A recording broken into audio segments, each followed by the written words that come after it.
We continue with the global interdependence and the idea of meso-level institutions. And here we focus on economy, politics and educational institutions. ये तीनों institutions जो हैं आपस में inter related हैं और हम देखते हैं कि education, economic development and the demands of politics in the global world system, ये सारे के सारे जो हैं बहुत इंटरडिपेंडेंस हैं इनकी। तो एक इम्पॉर्टेंट चीज़ जो हमें नज़र आती है वो ultimately we see that education is getting lot more emphasis.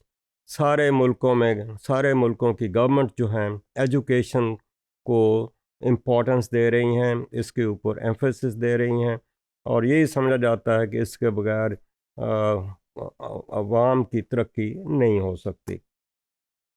तो वही ये भी हम देखते हैं कि ये कौन कर रहा है, कौन कर सकता है, गवर्नमेंट उसके ऊपर क्या है, गवर्नमेंट की फ़िलासफ़ी जो है that reflects the in the education, कि उनके गोल्स क्या हो सकते हैं और उस एजुकेशन को कैसे यूज़ करना है as a means to the welfare of the people और as a means for the let's say continuation of inequality or the continuation of the political, let's say, system or the people who are in power.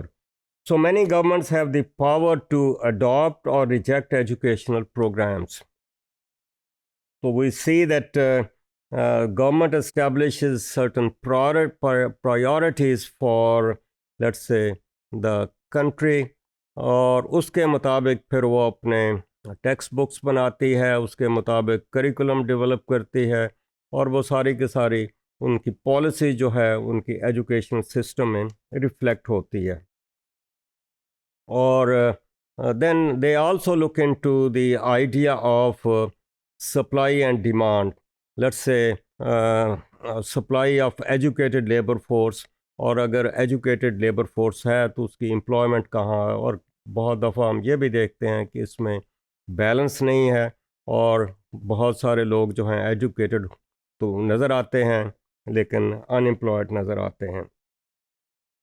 तो वो see that illiteracy and low levels of schooling are the major social problems confronting the global south. और global south वो है जो कि colonies हैं, रही हैं, और जो लेस डेवलप्ड कंट्रीज़ हैं, और वहाँ पर ये प्रॉब्लम्स जो हैं उनकी डेवलपमेंट में एक हर्डल नज़र आते हैं और वहाँ पर पॉलिटिकल स्टेबिलिटी को भी हम देखते हैं कि because of that it is there.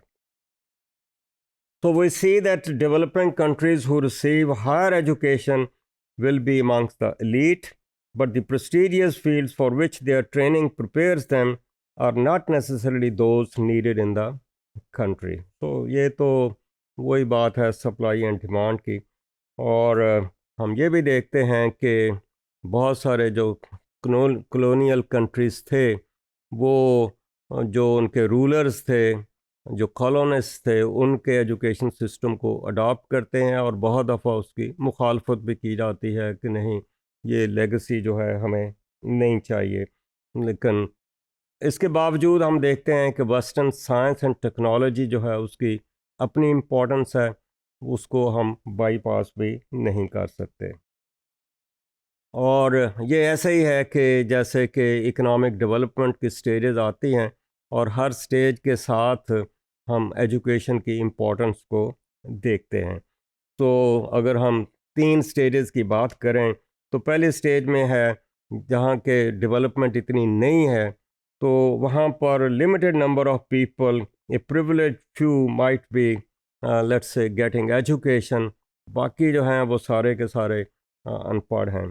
दूसरी जब लेवल आती है अपना डेवलपमेंट की, तो उसमें हम देखते हैं कि इंडस्ट्रियलाइजेशन की बात आ रही है। इंडस्ट्रियलाइजेशन है तो लेबर फोर्स उसमें एम्प्लॉय होगी और वो लेबर फोर्स देन हम ज़्यादा डिमांड आ जाती है कि वो पढ़ी लिखी हो तो वो ज़्यादा अच्छे तरीके से काम कर सकती है।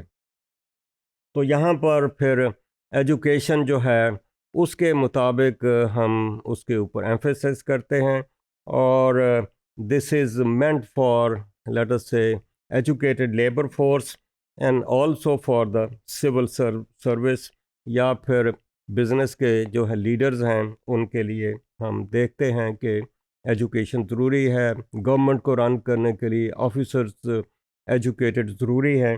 तो that is how it happens in the second stage. तीसरी स्टेज तो लेट्स से टेक्नोलॉजिकल स्टेज है, और उसमें तो वो सोसाइटी जो है वो तो कम्युनिकेशन सोसाइटी है, डिजिटल सोसाइटी बन जाती है। तो यहाँ पर हम देखते हैं कि education is suppose to be available to all, and then people are in this let us say following this kind of approach कि एजुकेशन के बगैर बात नहीं बनती। तो ये एक लेट्स से इसकी आर्ग्यूमेंट्स चलती हैं। जो फंक्शनलिस्ट हैं वो एक आर्गूमेंट देते हैं, कॉन्फ्लिक्ट वाले दूसरे आर्गूमेंट देते हैं। तो मॉडर्नाइजेशन को हम देखते हैं, फंक्शनलिस्ट जो हैं या मॉडर्निस्ट थियरिस्ट जो हैं वो आर्ग्यू करते हैं कि एजुकेशन जो है इसके बगैर डेवलपमेंट नहीं हो सकती। So it prepares population for the responsibilities of living in a democracy. Educated हैं, पार्टिसिपेशन ज़्यादा होगी, अवेयरनेस ज़्यादा आएगी, तो they think it is very good, it's very functional for democratic institutions for the development of the country. इसके मुकाबले में conflicts school वाले, वो आर्ग्यूमेंट उनकी अपनी है कि एजुकेशन इज़ ए मीन्स, और इट्स लेट अस से हथियार है रूलिंग लीड के साथ उनके पास to perpetuate the let us say inequality. और वो उस हिसाब से देखते हैं कि जो एग्जिस्टिंग पावर स्ट्रक्चर है वो उसको मेंटेन करती है। सो मॉडल्स ऑफ चेंज और development in education reflect political ideological underpinnings. ये डेफिनेटली हम देखते हैं कि किस किस्म की एजुकेशन जो है वो मुल्क को दी जा रही है।